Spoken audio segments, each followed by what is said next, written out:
നിലാവുള്ള രാത്രിയാണ്. പർവ്വതശൃംഗങ്ങളിലും വനപ്രദേശങ്ങൾക്ക് മീതെയും മഞ്ഞുപടലങ്ങൾ വെളുവെളുത്ത് കാണാനുണ്ട്. അന്തരീക്ഷത്തിൽ മൂടൽമഞ്ഞിന്റെ സുതാര്യമായ ഒരാവരണം വ്യാപിച്ച് തണുപ്പു തൂകുന്നു. പുൽത്തകിടിയിൽ കസേരകളും ടീപ്പോയും ഇട്ടിരിക്കുകയാണ് സ്റ്റാൻലിയും ഔതക്കുട്ടിച്ചായനും. സ്റ്റാൻലി കൂടെ കൂടെ മദ്യപിക്കുകയും സിഗരറ്റ് വലിക്കുകയും ചെയ്യുന്നുണ്ട്. രണ്ടു നായ്ക്കളൊഴികെ ബാക്കിയുള്ളവരെല്ലാം അവരവരുടെ കൂടുകളിലേക്ക് പോയി കഴിഞ്ഞിരിക്കുന്നു. സ്റ്റാൻലി ഔതക്കുട്ടിച്ചായനോട് താൻ പാലായിൽ പോയി അലീനയെ കണ്ടതു മുതൽ ബാലചന്ദ്രമേനോൻ അവളെ ഇവിടെ കൊണ്ടുവന്ന് വിട്ടതുവരെയുള്ള കാര്യങ്ങൾ മുഴുവൻ വിവരിച്ചു കഴിഞ്ഞിരിക്കുന്നു. നീ ഒരുപാട് കുടിച്ചു, മതി, ഇനി പോയി കിടന്നുറങ്ങാൻ നോക്ക്. അപ്പച്ചൻ ഒരെണ്ണം കൂടെ, ഉറക്കത്തിനൊരു ഡോസ് മരുന്ന്. വേണ്ട. അപ്പച്ചൻ എന്താ ഒരെണ്ണം കൊണ്ട് നിർത്തിയത്? ചിന്നമ്മയെ പേടിച്ചാണോ? ഒറിജിനൽ ചിന്നമ്മേനെ ഞാൻ പേടിച്ചിട്ടില്ല, പിന്നെയാ നിന്റെ ഈ ഡ്യൂപ്ലിക്കേറ്റ്. അപ്പച്ച, ഒറിജിനൽ ചിന്നമ്മ ഇതുതന്നെയാ. അപ്പച്ചനും ചിന്നമ്മയും പിന്നെ ഞാനും എല്ലാം കൂടി ചേർന്നിട്ടുണ്ടായ ഒരു ഉഗ്രൻ ചിന്നമ്മ. പാണ്ഡൻ പ്ലാക്കൽ ചിന്നമ്മ വേറൊരു വീട്ടിൽ നിന്ന് വന്നതല്ലായിരുന്നോ? ഇത് നമ്മുടെ വീട്ടിലെ, നമ്മുടെ സ്വന്തം ചിന്നമ്മയാ. അത് വേറെ കാര്യം. സ്റ്റാൻലി അവിടെ ഇരുന്ന് ചിരിച്ചു. ലാലിച്ച, നിനക്ക് നല്ല പോലെ തലയ്ക്ക് പിടിച്ചിട്ടുണ്ട്. ഇനി മതി, നീ പോയി കിടക്ക്. അങ്ങനെ എന്നെ ഒഴിവാക്കാൻ നോക്കണ്ട. അപ്പച്ചൻ എന്തുകൊണ്ടാ ഒറ്റ എണ്ണത്തിൽ നിർത്തിയത്? പറ, എനിക്കറിയണം. അവൾക്കിഷ്ടമില്ലാത്തത് കൊണ്ടല്ലേ? അതു പിന്നെ, നമ്മൾ കണ്ടമാനം കുടിച്ചിട്ട് ചെന്ന് കുഴഞ്ഞാടി നിന്നാ ആർക്കാ ഇഷ്ടപ്പെടുന്നേ? ലാലിച്ച, അവളുടെ മുൻപിൽ നമ്മൾ നമ്മുടെ വില കളയരുത്. പിന്നെ അവൾക്ക് നമ്മളോടൊരു മതിപ്പ് തോന്നുമോ? ഇല്ല. അപ്പച്ചനിപ്പ ചിന്നമ്മയുടെ മതിപ്പ് കിട്ടിയിട്ടെന്തിനാ? അല്ല എന്തിനാ? നമ്മളോട് സ്നേഹമുള്ളവരുടെ മതിപ്പ് നമുക്ക് കിട്ടണ്ടേ? ഓക്കെ, സമ്മതിച്ചു. പക്ഷെ മിനിഞ്ഞാന്ന് തിരിച്ചു പോകാൻ വന്ന അപ്പച്ചൻ എന്തിനാ പോകാതെ ഇവിടെ തന്നെ ചുറ്റിപ്പറ്റി നിൽക്കുന്നേ? അത് പറ. എനിക്കങ്ങനെ ധൃതിയൊന്നുമില്ലായിരുന്നു, അതുകൊണ്ടാ. ചുമ്മാ പോ അപ്പച്ച. ഞാൻ ആദ്യം വിചാരിച്ചു എൻ്റെ കൂടെ ഇരുന്ന് 2 ദിവസം വെള്ളമടിക്കാൻ വേണ്ടിയാണെന്ന്. പക്ഷെ അപ്പച്ചന് ഫ്രഞ്ച് കോണ്യാക്ക് പോലും വേണ്ട. അപ്പച്ചൻ അതിനേക്കാളും വലുത് ചിന്നമ്മയുമായിട്ടുള്ള കൂട്ടുകെട്ടാണ്, അല്ലേ അപ്പച്ച? അപ്പച്ചൻ സത്യം പറ, ഇങ്ങനെ മനസ്സിൽ വെച്ചോണ്ടിരിക്കല്ലേ. എടാ ലാലിച്ച, നീ ഭയങ്കര പൂസ. നീ എന്താ പറയുന്നതെന്ന് പോലും നിനക്കറിയത്തില്ല. ശരി, ഞാൻ പൂസ. പക്ഷെ അപ്പച്ചൻ പൂസല്ലല്ലോ. അപ്പച്ചന് സത്യം പറയാലോ. തുറന്നു പറ അപ്പച്ച, എങ്ങനെയുണ്ട് എൻ്റെ മോള്? നല്ല മോളല്ലേ? അത് ഞാൻ സമ്മതിച്ചല്ലോ. സുന്ദരിയല്ലേ? മിടുക്കിയല്ലേ? അല്ലെന്നാരു പറഞ്ഞു? അപ്പച്ചൻ എൻ്റെ മോളെ വല്ലാതങ്ങ് ഇഷ്ടപ്പെട്ടു, ശരിയല്ലേ? അപ്പച്ചൻ അറിയാമല്ലോ, ഞാനിവിടെ ലോകത്തിൻ്റെ ഈ കോണില് ഒറ്റയ്ക്ക് ജീവിക്കുകയാ. ആരുമില്ല. നന്ദിയുള്ള കുറച്ച് നായ്ക്കൾ മാത്രം. അപ്പോ എനിക്കൊരു രാജകുമാരിയെ കിട്ടിയത് അപ്പച്ചൻ അറിഞ്ഞോ? ഞാൻ അവളുടെ പേര് മാറ്റി, പ്രിൻസസ്. ഞാൻ എൻ്റെ രാജകുമാരിയെയും കൊണ്ട് ലോകം മുഴുവൻ ചുറ്റി സഞ്ചരിക്കും. അതുകൊള്ളാം, നല്ലതാ. എന്നെ കൂടി കൊണ്ടുപോകണം. ആരെയും കൊണ്ടുപോവില്ല. ഞങ്ങൾ അപ്പനും മോളും മാത്രം. ഞങ്ങൾ ആകാശത്തിൽ കൂടി പറക്കും, മഞ്ഞുമലയിൽ കൂടി ഓടും, കടലിൽ നീന്തും. ഇതൊക്കെ നടക്കുന്ന കാര്യമാണോ? ഞങ്ങൾ തിരിച്ചു വന്നു കഴിഞ്ഞാൽ പിന്നെ രാജകുമാരിയുടെ കല്യാണം, അത് ഞാൻ രാജകീയമായിട്ട് നടത്തും. കോടീശ്വരനായ ഏതെങ്കിലും ഒരു ക്രിസ്ത്യാനി ചെറുക്കനെ കൊണ്ട് ഞാൻ അവളുടെ കഴുത്തിൽ മിന്നി കെട്ടിക്കും. അതെല്ലാം വേണ്ടത് തന്നെയാ. അവൾക്ക് ജീവിതത്തിൽ ഒരു കുറവുണ്ടാകരുത് അപ്പച്ച. അവള് സന്തോഷായിട്ട് ജീവിക്കണം. ഒരുപാട് സങ്കടം അനുഭവിച്ചിട്ട് വന്നവളാ. അപ്പച്ചൻ അറിയാലോ. ഒക്കെ ശരി തന്നെ. പക്ഷെ നിനക്ക് വേറെയും മക്കളുണ്ടെന്നുള്ളത് മറന്നേക്കരുത്. ആ മക്കളെ പോലെയാണോ അപ്പച്ച എൻ്റെ ഈ മകൾ? അവളെ വിടായിരുന്നെന്ന് അച്ഛൻ അറിയാമോ? 23 കൊല്ലം ആരോരുമില്ലാതെ ഒരനാഥാലയത്തില്. ആ മക്കളെ പോലെയാണോ അപ്പച്ച എൻ്റെ ഈ മകൾ? അവൾ എവിടെയായിരുന്നെന്ന് അപ്പച്ചൻ അറിയാമോ? 23 കൊല്ലം ആരോരുമില്ലാതെ ഒരനാഥാലയത്തില്. സ്റ്റാൻലി കുപ്പിയെടുത്ത് ഗ്ലാസ്സിലേക്ക് മദ്യം പകരാൻ ഭാവിച്ചപ്പോൾ ഔതക്കുട്ടിച്ചായൻ തടഞ്ഞു. മതി, ഇനി ഒട്ടും വേണ്ട, എണീക്ക്. മതിയെങ്കിൽ മതി. ഔതക്കുട്ടിച്ചായൻ മകനെ പിടിച്ചെഴുന്നേൽപ്പിച്ചു. ആൻ്റപ്പനെ വിളിച്ച് കസേരകളും ടീപ്പോയും ഗ്ലാസും കുപ്പിയുമെല്ലാം നീക്കം ചെയ്യാൻ പറഞ്ഞു. എന്നെ ആരും പിടിക്കണ്ട. ഒറ്റയ്ക്കാ ഞാൻ ജീവിച്ചത്. ആരും ഒരു കൈ താങ്ങിയിട്ടില്ല. സ്റ്റാൻലി ഔതക്കുട്ടിച്ചായൻ്റെ കൈ പിടിച്ചു മാറ്റി. ഇടനാഴിയിലൂടെ പോകുന്നതിനിടയിൽ അയാൾ ആരോടൊന്നില്ലാതെ ആവലാതിപ്പെട്ടു. ആരോരുമില്ലാതെ 23 വർഷം. സ്റ്റാൻലിയെ മുറിയിലെത്തിച്ച് ഉറങ്ങാൻ കിടത്തിയിട്ട് തിരിച്ചു പോരുന്നതിനിടയിൽ ഔതക്കുട്ടിച്ചായൻ അലീനയുടെ മുറിയുടെ മുൻപിൽ ഒരു നിമിഷം നിന്നു. വാതിൽ ചാരിയിട്ടേയുള്ളൂ. അലീന ഇതുവരെ ഉറങ്ങാൻ കിടന്നില്ലേ? വാതിലടയ്ക്കാതെയാണോ കുട്ടി കിടക്കുന്നത്? ഔതക്കുട്ടിച്ചായൻ വാതിൽ തുറന്നു നോക്കി. അലീന മേശമേൽ തലവെച്ച് കിടപ്പുണ്ട്. അനക്കമൊന്നുമില്ല. ഔതുകുട്ടിച്ചായൻ അകത്തേക്ക് വന്നു. മോളെ, നീ എന്താ കസേരയിലിരുന്ന് ഉറങ്ങിപ്പോയോ? അലീന പിടഞ്ഞെഴുന്നേറ്റു. അവളുടെ കണ്ണും കവിളും മിഴിനീരിൽ കുതിർന്നിരുന്നു. ഔതുകുട്ടിച്ചായൻ വല്ലാതായി.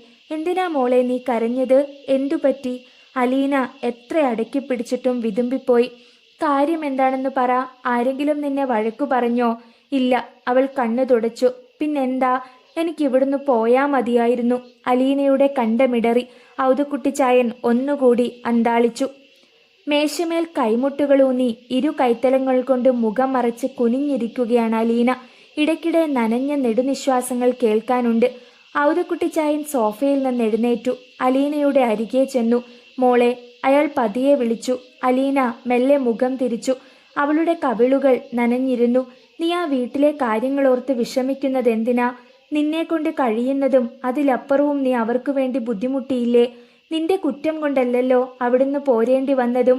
കടപ്പാട്ടൂർ വീട്ടിൽ താൻ എത്തിയതു മുതൽക്കുള്ള പ്രധാനപ്പെട്ട സംഭവങ്ങളുടെ ഒരു ലഘു വിവരണം ഇതിനകം അലീന ഔതുകുട്ടിച്ചായന് നൽകി കഴിഞ്ഞിരുന്നു. അവരല്ലേ മോളെ നിന്നോട് നന്ദികേട് കാട്ടിയത്? നീ അവർക്കു വേണ്ടി എന്തെല്ലാം ചെയ്തു? നന്ദികേടൊന്നും ആരും കാണിച്ചില്ല വല്യപ്പച്ച. എല്ലാവരും എന്നെ സ്നേഹിക്കുകയേ ചെയ്തിട്ടുള്ളൂ. എൻ്റെ സഹോദരങ്ങളാണെന്ന് അറിഞ്ഞുകൊണ്ടല്ലേ ഞാൻ അവരെ സ്നേഹിച്ചത്. ഞാൻ അവരുടെ ചേച്ചിയാണെന്ന് അറിയാതെയാ അവരെന്നെ സ്നേഹിച്ചത്. അതിനല്ലേ കൂടുതൽ വില. നിന്റെ അമ്മയ്ക്ക് പക്ഷെ നിന്നെ കണ്ണും വെട്ടത്ത് കാണരുതല്ലോ. അമ്മയ്ക്ക് അറിയില്ലല്ലോ ഞാൻ അമ്മയുടെ മോളാണെന്ന്. അറിഞ്ഞാൽ അമ്മ എന്തുമാത്രം വിഷമിക്കും. അറിയിക്കാൻ പറ്റില്ലല്ലോ. അറിയിച്ചാലും അറിയിച്ചില്ലെങ്കിലും നിനക്കിനി അങ്ങോട്ട് തിരിച്ചു ചെല്ലാനും വയ്യ. അപ്പോൾ പിന്നെ ഒരൊറ്റ വഴിയേ ഉള്ളൂ. അവിടുത്തെ കാര്യങ്ങളോർത്ത് വിഷമിക്കാതിരിക്കുക. അത് നിന്റെ വീടല്ല. ഇനി മുതൽ ഇതാണ് നിന്റെ വീട്. ആ വീട് പോലെ തന്നെയാ എനിക്ക് ഈ വീടും. ഞാൻ പപ്പായുടെ മോളാണെന്നറിയുമ്പോൾ ഇവിടെയും പ്രശ്നങ്ങൾ ഉണ്ടാകും. അപ്പോൾ ഞാൻ ഇവിടുന്നും പോകേണ്ടി വരും. എങ്ങോട്ട് പോകാൻ? ഇവിടുന്ന് നിനക്ക് എങ്ങോട്ടും പോകേണ്ടി വരില്ല. അതെല്ലാം ലാലിച്ചൻ നോക്കിക്കൊള്ളും. അവൻ നല്ലൊരു ചെറുക്കനെ കണ്ടുപിടിച്ച് നിന്റെ കല്യാണം നടത്തും. പിന്നെ അങ്ങനെ അങ്ങ് ജീവിച്ചാ മതി. എനിക്കാരെയും ഉപേക്ഷിക്കാൻ വയ്യ വല്യപ്പച്ച. എൻ്റെ കൂടപ്പിറപ്പുകൾ അവിടെ കിടന്ന് വിഷമിക്കുമ്പോൾ എനിക്കിവിടെ ഇരുന്ന് സന്തോഷിക്കാൻ പറ്റില്ല. ഞാൻ അവരെയെല്ലാം ഒന്നിപ്പിച്ചു കൊണ്ടുവന്നതാ. ഇപ്പൊ കണ്ടില്ലേ, അമ്മ തിരിച്ചു വന്നതോടെ എല്ലാം പൊളിഞ്ഞു. അവർക്ക് ഭയങ്കര സങ്കടമുണ്ട്. ബബിതയെയും രോഹിത്തിനെയും വിളിച്ച് സംസാരിച്ചപ്പോൾ എനിക്ക് മനസ്സിലായി. അലീനയുടെ മിഴികൾ പിന്നെയും നിറഞ്ഞു നിന്നു. ഇനി നീ അങ്ങോട്ട് തിരിച്ചു ചെന്നാൽ തന്നെ ആ സ്ത്രീ നിന്നെ വീട്ടിൽ കയറ്റുമോ ഇല്ലയോ? അലീന മൗനമാചരിച്ചു. സാരമില്ല, ഔതുകുട്ടിച്ചായൻ ആശ്വസിപ്പിച്ചു. അവരെങ്ങനെയോ ജീവിക്കട്ടെ. അവരുടെ വിധിയാണെന്ന് സമാധാനിക്കുക. ഇവിടെ നിനക്കൊരു കുറവും വരാതെ ലാലിച്ചൻ നോക്കിക്കോളും. ഔതുകുട്ടിച്ചായന്റെ വാക്കുകൾ അലീനയെ തൃപ്തിപ്പെടുത്തിയില്ലെങ്കിലും തന്റെ മുൻപിൽ മറ്റു മാർഗങ്ങളൊന്നുമില്ലെന്ന് അവൾക്ക് ബോധ്യമായി. വന്ന് കിടക്കൂ മോളെ. ഔതുകുട്ടിച്ചായൻ അവളുടെ കൈക്ക് പിടിച്ചെഴുന്നേൽപ്പിച്ചു. കിടക്കയിൽ കൊണ്ടിരുത്തി. എനിക്കിന്ന് രാത്രി ഉറക്കം വരില്ല. അലീന ആരോടെന്നില്ലാതെ ആവലാതിപ്പെട്ടു. കണ്ണടച്ചു കിടന്നോ. കുറെ കഴിയുമ്പോൾ തനിയെ ഉറക്കം വന്നോളും. അലീന കിടന്നു കഴിഞ്ഞേ ഔതുകുട്ടിച്ചായൻ മുറി വിട്ടുപോയുള്ളൂ. ആൻ്റപ്പനും ഡ്രൈവർ ബിജുവിനും പൗലോസിനുമെല്ലാം അത്ഭുതമായിരുന്നു. ഇതെന്ത് കഥ എന്ന് അവർക്ക് മനസ്സിലായില്ല. ഏതോ അനാഥാലയത്തിൽ ജീവിച്ച ഏതോ വീട്ടിൽ വേലക്കാരിയായി നിന്ന പെണ്ണിനെ സ്റ്റാൻലി VIP പോലെ കൊണ്ടു നടക്കുന്നതിന്റെ രഹസ്യമെന്തെന്ന് പിടികിട്ടാഞ്ഞിട്ടാണ് ബൈജു പുനലൂർക്ക് ഫോൺ ചെയ്തത്. കുളത്തൂപ്പുഴ ബംഗ്ലാവിൽ സ്റ്റാൻലിയോടൊപ്പം ഒരു പെണ്ണ് വന്ന് കൂടിയിട്ടുണ്ടെന്ന രഹസ്യവിവരം നൽകിയത്. ഔതുകുട്ടിച്ചായൻ പാഞ്ഞെത്തിയതോടെ കാര്യത്തിനൊരു തീരുമാനമുണ്ടാകുമെന്ന് ബൈജുവും പൗലോസും ആൻ്റപ്പനും പ്രതീക്ഷിക്കുകയും ചെയ്തു. എന്നാൽ യാതൊരു തീരുമാനവും ഉണ്ടായില്ലെന്ന് മാത്രമല്ല, പുലി പോലെ പാഞ്ഞു വന്ന ഔതുകുട്ടിച്ചായൻ ആ പെണ്ണിനു മുൻപിൽ ഇണങ്ങിയ പൂച്ചയെപ്പോലെ വിധേയനാകുകയും ചെയ്തിരിക്കുന്നു. ഔതുകുട്ടിച്ചായന്റെ സ്വഭാവം ബൈജുവിനും ആൻ്റപ്പനുമെല്ലാം ശരിക്കറിയാവുന്നതാണ്. ദേഷ്യം വന്നാൽ നല്ല ചീത്ത തന്നെ പറയും. ബൈജുവിന്റെ നേർക്ക് പലവട്ടം കയ്യോങ്ങിയിട്ടുണ്ട്. പണ്ടായിരുന്നെങ്കിൽ നിന്റെ ചെകിട് ഞാൻ പൊളിച്ചേനെ. ഒടുവിൽ മടിച്ചു ആൻ്റപ്പൻ ഔതുകുട്ടിച്ചായനോട് ചോദിക്കുകയും ചെയ്തു. ഈ പെങ്കൊച്ച് ഏതാണെന്ന് ഒരു പിടിയും കിട്ടുന്നില്ല. കേണൽ സാബിന്റെ എല്ലാ സ്വന്തക്കാരെയും എനിക്കൊരു മാതിരി പരിചയമുണ്ടല്ലോ. ഔതുകുട്ടിച്ചായൻ പക്ഷെ പിടികൊടുത്തില്ല. എനിക്കും അറിയാമടാ എൻ്റെ എല്ലാ സ്വന്തക്കാരെയും. ഈ പെങ്കൊച്ചിനെ മാത്രം ഞാൻ ആദ്യമായിട്ടാ കാണുന്നേ. ലാലിച്ചനോട് ചോദിച്ചിട്ട് കുറച്ച് കഴിഞ്ഞ് പറയാമെന്നാ അവൻ പറയുന്നേ. നിന്നോടവൻ വല്ലതും പറഞ്ഞായിരുന്നോ? ഇല്ല. എന്നാ അവൻ പറയുമ്പോൾ അറിഞ്ഞാ മതി. അതോടെ ആൻ്റപ്പന് മൊഴിമുട്ടി. ഒടുവിൽ ബൈജു ആൻ്റപ്പനോട് പറഞ്ഞു, ഇനി ഒരൊറ്റ വഴിയും കൂടിയുണ്ട്. അതെന്താ? തൽക്കാലം ആൻ്റപ്പൻ ചേട്ടൻ അതറിയണ്ട. ആൻ്റപ്പന് യജമാന ഭക്തി അല്പം കൂടുതലാണെന്ന് ബൈജുവിനറിയാം. പലപ്പോഴും ബൈജുവിന് അബദ്ധം പറ്റിയിട്ടുണ്ട്. വല്ലതും വിട്ടു പറഞ്ഞു പോയാൽ അത് മുതലാളിയുടെ ചെവിയിലെത്തും. ആൻ്റപ്പൻ എത്ര നിർബന്ധിച്ചിട്ടും അവൻ തന്റെ മനസ്സിലിരിപ്പ് എന്താണെന്ന് വെളിപ്പെടുത്തിയില്ല. രാവിലെ പൗലോസ് ബ്രേക്ക്ഫാസ്റ്റിനുള്ള വിഭവങ്ങൾ പാകം ചെയ്യുമ്പോൾ അടുക്കളയിൽ അലീനയുടെ സാന്നിധ്യവും ഉണ്ടായിരുന്നു. അടുക്കളയിൽ പലവ്യഞ്ജനങ്ങൾ ദുരുപയോഗപ്പെടുത്തുന്നത് കണ്ടപ്പോൾ അവൾക്ക് അമർഷം തോന്നി. പച്ചക്കറികളും പഴങ്ങളും മത്സ്യവും മാംസവുമെല്ലാം ആവശ്യത്തിലധികമാണ് വാങ്ങിക്കൂട്ടിയിരിക്കുന്നത്. മിച്ചം വരുന്ന പച്ചക്കറി സാധനങ്ങൾ വാടി കേടുവന്ന് കെട്ടുപോകുന്നുണ്ട്. തക്കാളിയിലോ വഴുതനയിലോ ബീൻസിലോ അച്ചിങ്ങയിലോ ഒരു ചെറിയ കേട് കണ്ടാൽ അത് വേസ്റ്റ് ബാസ്ക്കറ്റിനുള്ളിലേക്ക് തള്ളുകയാണ്. ഒരു പുള്ളിക്കുത്തോ നിറവ്യത്യാസമോ മാത്രമേ ഉണ്ടാവൂ. ആ ഭാഗം ഒരൽപ്പം തുരന്നു കളഞ്ഞാൽ ബാക്കി ഉപയോഗിക്കാവുന്നതേയുള്ളൂ. ആപ്പിൾ, ഓറഞ്ച്, ഏത്തപ്പഴം എന്നിവ പോലുള്ള വില പിടിച്ച പഴങ്ങൾ ചെറിയ കേടാകുന്നതോടെ ചവറ്റുകൂനയിലേക്ക് എറിയപ്പെടുന്നു. പിടിപ്പുകേടിന്റെയും കെടുകാര്യസ്ഥതയുടെയും ധൂർത്തിന്റെയും ഒരു ഈജിയൻ തൊഴുത്താണ് ആ വലിയ അടുക്കളയെന്ന് അലീനയ്ക്ക് തോന്നി. 3-4 ദിവസമായി അലീന ഇങ്ങനെ പലതും കാണുന്നു. 400-ഉം 500-ഉം രൂപ കൊടുത്തു വാങ്ങുന്ന മീനുകളെ പൗലോസ് കൈകാര്യം ചെയ്യുന്ന രീതി അലീനയെ രോക്ഷം കൊള്ളിച്ചിരുന്നു. ഒരു മരത്തടിയിലേക്ക് വലിയ മീൻ എടുത്തു വച്ച് വലിയ വെട്ടുകത്തി കൊണ്ട് പൗലോസിന്റെയും മനോധർമ്മമനുസരിച്ച് ഓരോ വെട്ടും. വാലിന്റെയും ചിറകിന്റെയും തലയുടെയും കൂടെ മാംസളമായ കുറേ ഭാഗങ്ങൾ വെട്ടി നീക്കപ്പെടും. പൗലോസ് ചിക്കൻ കഷ്ണമാക്കുമ്പോഴേക്കും ഇതുതന്നെ സംഭവിക്കുന്നു. പാകം ചെയ്തിട്ടും മിച്ചം വരുന്ന ഭക്ഷണ സാധനങ്ങൾ നേരെ കമ്പോസ്റ്റ് കുഴിയിലേക്കാണ് പോകുന്നത്. ഇതെന്തിനാ ഇങ്ങനെ നശിപ്പിച്ച് കളയുന്നത്? എടുത്ത് ഫ്രിഡ്ജിൽ വെച്ചൂടെ? അലീന ചോദിച്ചു. എന്നിട്ട് ആര് കഴിക്കാനാ? മുതലാളിക്ക് ഫ്രിഡ്ജിൽ വെച്ചതൊന്നും ഇഷ്ടമല്ല. ഇവിടുത്തെ നായ്ക്കൾക്ക് കൊടുത്തുകൂടെ? അവറ്റകൾക്കുള്ള ഐറ്റം വേറെയാ. ഇവിടെയുള്ള ജോലിക്കാർക്ക് കഴിക്കാമല്ലോ. അതൊക്കെ പിന്നെ ചൂടാക്കി എടുക്കണം. മെനക്കേടാ കൊച്ചെ. അല്ലാതെ തന്നെ ആവശ്യത്തിന് മിച്ചം പണിയുണ്ട്. മുതലാളിക്കും 3-4 ജോലിക്കാർക്കും വെച്ചു വിളമ്പുന്നതാണോ വലിയ ജോലി? തൂക്കാനും തുടയ്ക്കാനും പട്ടികളെ നോക്കാനുമെല്ലാം വേറെ ആൾക്കാരുണ്ടല്ലോ. പൗലോസ് തലതിരിച്ച് അലീനയെ ഒന്ന് നോക്കി. എന്തിനാ കൊച്ചെ വേണ്ടാത്ത കാര്യത്തിലൊക്കെ തലയിടുന്നേ? ഇവിടിതൊക്കെ വർഷങ്ങളായിട്ട് ഇങ്ങനെ തന്നെയാ. മുതലാളിക്ക് പരാതി ഉണ്ടോന്ന് നോക്കിയാ പോരെ? ഞാൻ ആ പറഞ്ഞ രീതി അലീനയ്ക്ക് ഒട്ടും ഇഷ്ടമായില്ല. അതുപോരല്ലോ, ഭക്ഷണം കിട്ടാതെ ലോകത്ത് എത്രയോ കുഞ്ഞുങ്ങൾ വിശന്നു മരിക്കുന്നു. എത്രയോ അനാഥാലയങ്ങളിൽ വൃദ്ധരും കുഞ്ഞുങ്ങളും ആഹാരം വേണ്ടത്ര കിട്ടാനില്ലാതെ വിഷമിക്കുന്നു. പൗലോസ് ചേട്ടൻ ഇവിടെ മീനിന്റെയും കോഴിയുടെയും തലയും വാലും ചിറകുമൊക്കെ മുറിച്ചു കഴിയുമ്പോൾ അതിന്റെ പകുതിയും കമ്പോസ്റ്റ് കുഴിയില. ദായി കിടക്കുന്ന വാടിയ ഉരുളക്കിഴങ്ങും ഉള്ളിയും സവാളയും വെണ്ടയ്ക്കയും പാവയ്ക്കയും ഒക്കെ ഇനി പൗലോസ് ചേട്ടൻ ഉപയോഗിക്കുമോ? ഇല്ലല്ലോ. ഇത് ഉപയോഗിക്കാനായിരുന്നെങ്കിൽ വേറെ വാങ്ങിക്കില്ലായിരുന്നല്ലോ.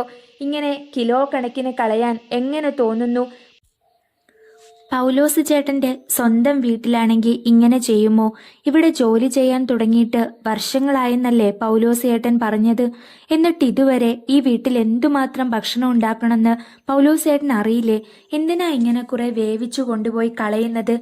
എന്നെ പഠിപ്പിക്കാൻ വരല്ലേ കുഞ്ഞെ? ഞാനീ പണി പഠിച്ചിട്ട് കാലം കുറയായതാ. ഞാൻ ഈ വീട്ടിൽ തുടർന്ന് താമസിക്കുന്നുണ്ടെങ്കിൽ പൗലോസ് ചേട്ടൻ ചില കാര്യങ്ങള് നിർബന്ധമായും പഠിച്ചേ പറ്റൂ. ഇങ്ങനെ ദൂർത്തടിക്കാൻ എന്തായാലും ഞാൻ സമ്മതിക്കില്ല. സംഭാഷണം കേട്ടുകൊണ്ട് ഔദക്കുട്ടിച്ചായൻ അടുക്കളയിലേക്ക് വരുന്നുണ്ടായിരുന്നു. എന്താ മോളെ ഇവിടെ ഒരു വാക്ക് തർക്കം? ഒന്നുമില്ല വല്യപ്പച്ച. ആഹാര സാധനങ്ങൾ പാഴാക്കി കളയരുതെന്ന് പറയുമായിരുന്നു. മോൾ ഇതിലൊന്നും ഇടപെടണ്ട. നമുക്ക് നമ്മുടെ കാര്യം നോക്കിയാൽ പോരെ? അലീന ഔദക്കുട്ടിച്ചായന്റെ നേർക്ക് തിരിഞ്ഞു. ഭക്ഷണം വെറുതെ കളയുന്നത് എവിടെ കണ്ടാലും ഞാൻ ഇടപെടും വല്യപ്പച്ച. അതിപ്പോ പൗലോസ് ഏട്ടന്റെ മുതലാളി വേണ്ടെന്ന് പറഞ്ഞാലും ഞാൻ എതിർക്കും. കാരണം എനിക്ക് ഭക്ഷണത്തിന്റെ വിലയറിയാം. ആരെങ്കിലും ഭക്ഷണം ദാനം തരുന്നതും കാത്ത് അനാഥാലയത്തിന്റെ വരാന്തയിൽ എത്രയോ വർഷം വിശന്നിട്ടുള്ളവളാ ഞാൻ. അന്നം ദൈവമാണെന്ന ബ്രിജിത്ത മമ്മി ഞങ്ങളെ പഠിപ്പിച്ചത്. ശാന്തവും സുദൃഢവുമായിരുന്നു അലീനയുടെ വാക്കുകൾ. ഔദക്കുട്ടിച്ചായൻ വല്ലാതായി. അനാഥാലയത്തെക്കുറിച്ചുള്ള പരാമർശം അയാളുടെ നെഞ്ചിലൊരു മുൾക്കുത്തായി. പൗലോസെ, നീ ഇനി മുതൽ അതൊക്കെ ഒന്ന് ശ്രദ്ധിച്ചേക്കണം. കുറച്ചൊക്കെ നോക്കിയും കണ്ടും ചെയ്യണം കേട്ടോടാ. പൗലോസ് കേൾക്കാത്ത മട്ടിൽ നിന്നു. മോൾ ഇങ്ങ് വന്നേ, ഞാൻ വേറൊരു കാര്യം നിന്നോട് പറയാനിരിക്കുകയായിരുന്നു. ഔതുക്കുട്ടിച്ചായൻ അവളുടെ തോളത്ത് പിടിച്ച് അടുക്കളയിൽ നിന്ന് നയത്തിൽ കൂട്ടിക്കൊണ്ടുപോയി. മോൾ എന്തിനാ ഇടയ്ക്കിടയ്ക്ക് അനാഥാലയത്തിന്റെ കാര്യം പറയുന്നേ? ബംഗ്ലാവിന് മുന്നിലെ നീണ്ട വരാന്തയിലേക്ക് കടന്നിട്ട് ഔതുക്കുട്ടിച്ചായൻ ചോദിച്ചു. ഇന്നലെയും ഇതേപോലെ തന്നെ ഏതാണ്ട് പറഞ്ഞു. നമ്മൾ അനാഥാലയത്തിലാ ജീവിച്ചതെന്നൊക്കെ എന്തിനാ മറ്റുള്ളവർ കേൾക്കെ പറയുന്നേ? നമുക്കല്ലേ അതിന്റെ മോശം. അനാഥാലയത്തിന്റെ കാര്യമൊക്കെ മറന്നു കളയണ്ടായോ? അലീന നിന്നു. മുഖം അല്പം ചെരിച്ച് ഔതക്കുട്ടിച്ചായനെ നോക്കി. അനാഥാലയങ്ങളുടെ കാര്യം മറന്നാ പിന്നെ ഞാനില്ല വല്യപ്പച്ച. കൈക്കുഞ്ഞായിരുന്നപ്പോ മുതൽ 23 വർഷം ഞാൻ ജീവിച്ച വീടാ അത്. എന്റെ സ്വന്തം തറവാട്. അതിന്റെ മുറ്റത്താ ഞാൻ പിച്ച വെച്ചത്. അപ്പനെയും അമ്മയെയും കൂടപ്പിറപ്പുകളെയും വല്യപ്പച്ചന്മാരെയും വല്യപ്പച്ചിമാരെയും എല്ലാം എനിക്ക് ആദ്യം തന്നത് അനാഥാലയമാ. അത് മറന്നിട്ടൊരു ജീവിതം എനിക്ക് വേണ്ട. അഗതി മന്ദിരത്തിൽ ജീവിച്ചവളാണെന്ന് ഞാൻ എവിടെയും പറയും. അതിലെനിക്ക് ഒരു കുറച്ചിലുമില്ല. ഔതുക്കുട്ടിച്ചായന് അല്പം ക്ഷീണം തോന്നിയെങ്കിലും അതിനൊപ്പം തന്നെ അഭിമാനവും അങ്കുരിച്ചു. ചഞ്ചല ചിത്തയല്ല തന്റെ കൊച്ചുമകൾ. അവൾക്ക് ഉറച്ച നിലപാടുകളുണ്ട്, സ്വന്തമായ കാഴ്ചപ്പാടുകളുണ്ട്. മോളെ, ഞാൻ പറഞ്ഞത് വേറൊന്നും കൊണ്ടല്ല. നമ്മുടെ വീട്ടിലെ ജോലിക്കാരുടെയൊക്കെ മുൻപിൽ വെച്ച് നമ്മൾ ഇങ്ങനെയൊക്കെ പറഞ്ഞാ അവര് നമ്മളെ കുറച്ചേ കാണൂ. നമ്മളെ താഴ്ത്തിക്കെട്ടാൻ നമ്മൾ തന്നെ അവസരം കൊടുക്കണോ? അലീന തർക്കിക്കാൻ ഒരുമ്പെട്ടില്ല. വെറുതെ മൗനമായി നിന്നു. അടുക്കളയിൽ മറ്റൊരു സംഭാഷണം നടക്കുന്നുണ്ടായിരുന്നു. പൗലോസും കുട്ടികളെ പരിപാലിക്കുന്ന രാജപ്പനും ബൈജുവും അടുക്കളയിൽ ഒത്തുകൂടി. ഞാനുണ്ടല്ലോ ഈ പരിപാടി തുടങ്ങിയിട്ട് കൊല്ലം 28 എന്നെയാ പഠിപ്പിക്കാൻ വന്നിരിക്കുന്നെ. ഞാനൂല് പോലത്തെ ഒരു പെണ്ണ്. പൗലോസ് അമർഷം തീരാതെ പറഞ്ഞുകൊണ്ടിരുന്നു. നല്ല 2 പറഞ്ഞു കൊടുക്കാൻ മേലായിരുന്നോ പൗലോസ് ഏട്ടാ? ബൈജു ചോദിച്ചു. ഞാൻ പറഞ്ഞു, വല്ലതും പറയാനുണ്ടെങ്കിൽ മുതലാളിയോട് ചെന്ന് പറയാൻ, എന്നെ ഭരിക്കാനൊന്നും വരണ്ടാന്ന്. അവസാനം അവൾ നമുക്ക് പാരയാകുവോ പൗലോസേട്ടാ? രാജപ്പൻ ചോദിച്ചു. മിക്കവാറും, ബൈജു പറഞ്ഞു. നമ്മൾ തിരിച്ചങ്ങോട്ടൊരു പാര വെച്ചു കൊടുത്താലോ? രാജപ്പൻ ചോദിച്ചു. മുതലാളിയുടെ ആരാണെന്ന് അറിയാതെങ്ങനാ? പാര ബൂമറാങ് പോലെ നമ്മുടെ നേർക്ക് തിരിച്ചു വന്നാലോ? ഞാൻ ആദ്യം വിചാരിച്ചത് മുതലാളി നേരം പോക്കിന് എങ്ങാണ്ടെന്നൊരു ചെറിയ പീസിന് ഒപ്പിച്ചെടുത്തതാണെന്നാ. ബൈജു പറഞ്ഞു. ഏയ്, അങ്ങനത്തെ കേസൊന്നുമല്ല. ഞാൻ കഴിഞ്ഞ രാത്രിയിലൊക്കെ ജനലിൽ കൂടി ഒളിഞ്ഞു നോക്കിയതാ. അവൾ ഒറ്റയ്ക്കാ ഉറക്കം. മുതലാളി മുറിയിൽ തന്നെ ഉണ്ടായിരുന്നു. രാജപ്പൻ വെളിപ്പെടുത്തി. പോക്ക് കേസാണെങ്കിൽ മുതലാളിയുടെ അപ്പച്ചൻ വന്നപ്പോ ഇവിടുന്ന് ഓടിക്കുമായിരുന്നല്ലോ. ഇത് വേറെന്തോ കേസാ. മുതലാളിയുടെ അപ്പച്ചനാണെങ്കിൽ മോളെ മോളേന്നാ വിളി. പൗലോസേട്ടൻ എന്തായാലും ഈ കേസ് വെറുതെ വിടല്ലേ. നമ്മൾ ആദ്യമേ ഒരു പരാതി കൊടുത്തിട്ടേക്കുന്നത് നല്ലത്, ബൈജു ചോദിച്ചു. അത് ശരിയാണെന്ന് രാജപ്പനും പിന്താങ്ങി. സ്റ്റാൻലി മോർണിംഗ് വാക്കിന് പോയി തിരിച്ചെത്തിയപ്പോഴാണ് പൗലോസേട്ടൻ തല ചൊറിഞ്ഞുകൊണ്ട് ചെന്നത്. ലക്ഷണം കണ്ടപ്പോഴേ സ്റ്റാൻലി പരാതി മണത്തു. എന്താ പൗലോസേ? എനിക്കൊരു കാര്യം പറയാനുണ്ടായിരുന്നു. പറഞ്ഞോ? ഞാൻ എത്ര വർഷമായിട്ട് ഇവിടുത്തെ കുക്ക. ആരും ഇന്നേ വരെ എന്റെ മുഖത്ത് നോക്കി മോശമായിട്ടൊന്നും പറഞ്ഞിട്ടില്ല. മുതലാളി പോലും ഒരു കുറ്റം പറഞ്ഞു കേട്ടിട്ടില്ല. കാര്യം പറയടോ. ആ പെങ്കൊച്ച് എന്നെ ഇന്ന് ഭരിക്കാൻ വന്നു. ഞാനിവിടെ ജോലിക്ക് നിൽക്കുന്നത് ഇഷ്ടമില്ലെങ്കിൽ മുതലാളി ഒരൊറ്റ വാക്കു പറഞ്ഞാ മതി, ഞാൻ പൊയ്ക്കോളാം. അലീനയുടെ കാര്യമാണോ നീ പറയുന്നത്? അതെ. കേൾക്കട്ടെ. അവൾ എങ്ങനെയാണ് നിന്നെ ഭരിക്കുന്നത്? മുതലാളിക്കറിയാലോ, കേടായ പച്ചക്കറിയൊക്കെ നമ്മൾ എടുത്തു കളയും. പുഴുവരിച്ചതൊക്കെ എന്തിനു കൊള്ളാം? 2-3 ചീഞ്ഞ സവാളയും മുളച്ച 4-5 ചുള ചുവന്നുള്ളിയും പുഴുകുത്തിയ 1-2 തക്കാളിയും മാറ്റിയിട്ടിരുന്നതാ. ഇത് കളയാനാണോന്ന് ചോദിച്ച് ആ കൊച്ച് എന്റെ നേർക്കൊരു ചാട്ടം. മീനിന്റെ തല കളയാൻ പാടില്ല, വാല് കളയാൻ പാടില്ല, മുള്ളു കളയാൻ പാടില്ല, കോഴിയുടെ കാല് കളയാൻ പാടില്ല. എന്തൊക്കെ നിയമങ്ങളാ! ആ കൊച്ച് അനാഥശാലയിലോ മറ്റോ ജീവിച്ച കാലത്ത് അവിടെ ഇതൊന്നും കളയാറില്ലായിരുന്നത്രേ. അവിടെ അങ്ങനെയൊക്കെ പറ്റും. ഇതുപോലെ ഇവിടെ നടക്കോ? സ്റ്റാൻലിക്ക് ഇപ്പോൾ അല്പം നാണക്കേട് തോന്നി.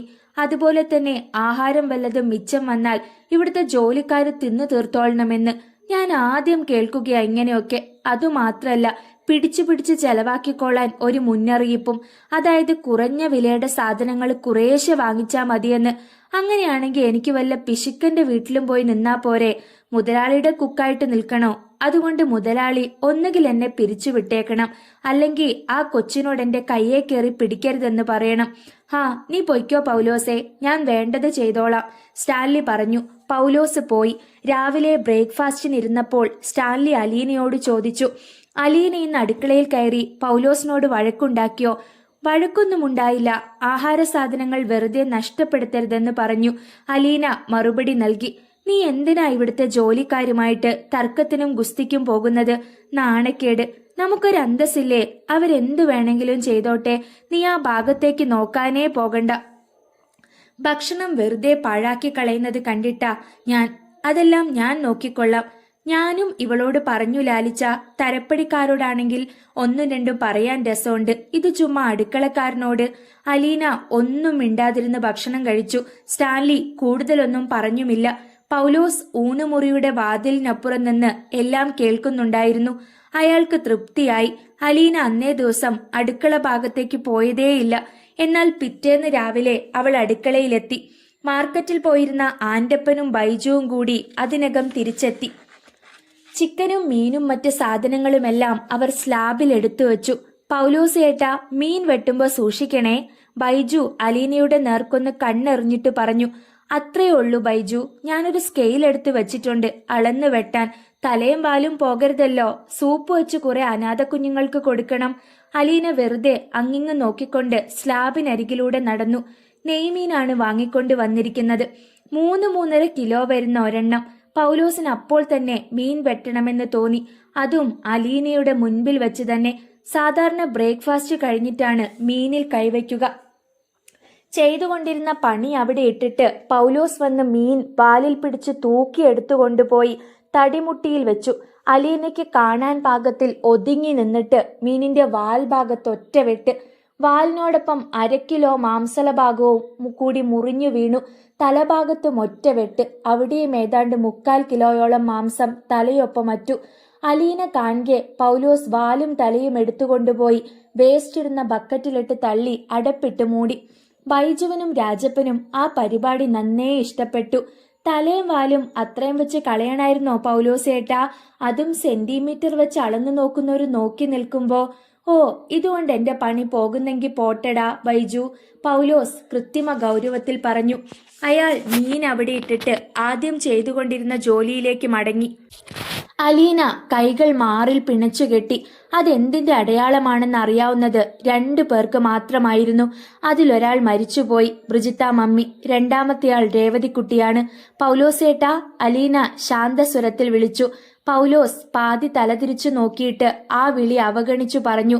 പൗലോസേട്ടനെയാ ഞാൻ വിളിച്ചത്. അലീനയുടെ സ്വരത്തിൽ അല്പം ഗൗരവം കലർന്നു. പൗലോസ് അവളുടെ നേർക്ക് തിരിഞ്ഞു. വെല്ലുവിളിക്കും പോലെ അവളെ നോക്കി. ആ വേസ്റ്റ് ബാസ്ക്കറ്റിൽ കൊണ്ടുപോയി കളഞ്ഞ മീൻ എടുത്തു കൊണ്ടുവന്ന് സ്ലാബിലോട്ട് വെക്കി, അലീന നിർദ്ദേശിച്ചു. അയ്യോ, എനിക്കതിനിപ്പം നേരമില്ല കുഞ്ഞേ, പൗലോസ് പരിഹാസ സ്വരത്തിൽ പറഞ്ഞു.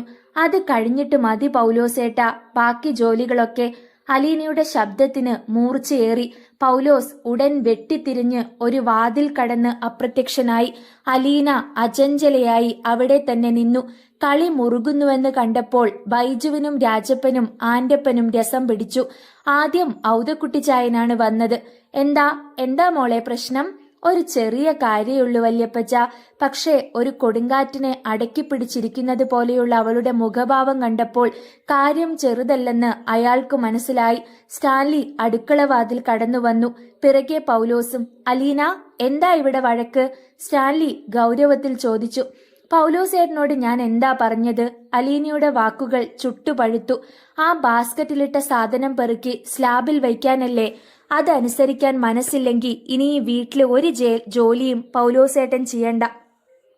പൗലോസ് ഒരാശ്രയത്തിനായി സ്റ്റാൻലിയെ നോക്കി. സ്റ്റാൻലി അന്താളിച്ചു പോയിരുന്നു. അലീനയുടെ മറ്റൊരു ഭാവം കാണുകയാണ് അയാൾ. അവളുടെ മുഖത്തൊരു ജ്വാലയുണ്ടെന്ന് അയാൾക്ക് തോന്നി. മുതലാളി പറയട്ടെ, ചെയ്യണോ വേണ്ടയോന്ന്? പൗലോസ് സ്റ്റാൻലിയുടെ അടുത്തേക്ക് ഒരു ചുവടുകൂടി നീങ്ങി നിന്നു. മുതലാളിയുടെ മകളാ പറയുന്നത്. അലീനയുടെ ശബ്ദമുയർന്നു. എന്റെ പപ്പയുടെ പൈസ ദൂർത്തടിച്ചു കളയാൻ ഞാൻ സമ്മതിക്കില്ല. ഔതക്കുട്ടിച്ചായൻ കാൽവിരൽ മുതൽ നെറുക വരെ ഒരു കോരിത്തരിപ്പ് പാഞ്ഞു കയറി. സ്റ്റാൻലി സ്തംഭിച്ചു നിൽക്കുകയാണ്. തന്നെ പപ്പയെന്ന് വിളിക്കാൻ താൻ അവൾക്ക് സമ്മതം നൽകിയിരുന്നതാണ്. എങ്കിലും 2 or 3 തവണ മാത്രമേ അവൾ അങ്ങനെ വിളിച്ചിട്ടുള്ളൂ. അതൊന്നും പരസ്യമായിട്ടായിരുന്നില്ല. ഇവിടെ അവൾ തന്റെ മകളാണെന്ന് പരസ്യപ്രഖ്യാപനം നടത്തിക്കഴിഞ്ഞിരിക്കുന്നു. പൗലോസും ആൻ്റപ്പനും ബൈജുവും രാജപ്പനുമെല്ലാം അതുകേട്ട് അന്തം വിട്ടു നിൽക്കുകയാണ്. പൗലോസ് ഏട്ടൻ, ഒന്നുകിൽ ഞാൻ പറഞ്ഞ പോലെ ചെയ്യുക, അല്ലെങ്കിൽ ഇവിടുത്തെ ജോലി മതിയാക്കുക. അർത്ഥശങ്കയ്ക്കിടയില്ലാത്തവണ്ണം അലീന പറഞ്ഞു. എന്റെ പപ്പയ്ക്ക് ചോറും കറിയും വെച്ചുകൊടുക്കാൻ പഠിച്ചിട്ട് തന്നെയാ ഞാൻ ഇങ്ങോട്ട് വന്നിരിക്കുന്നത്.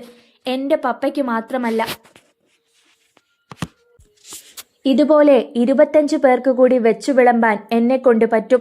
അതുകൊണ്ട് നല്ല പോലെ ആലോചിച്ചിട്ടേ പൗലോസ് ഏട്ടൻ തീരുമാനമെടുക്കാവൂ.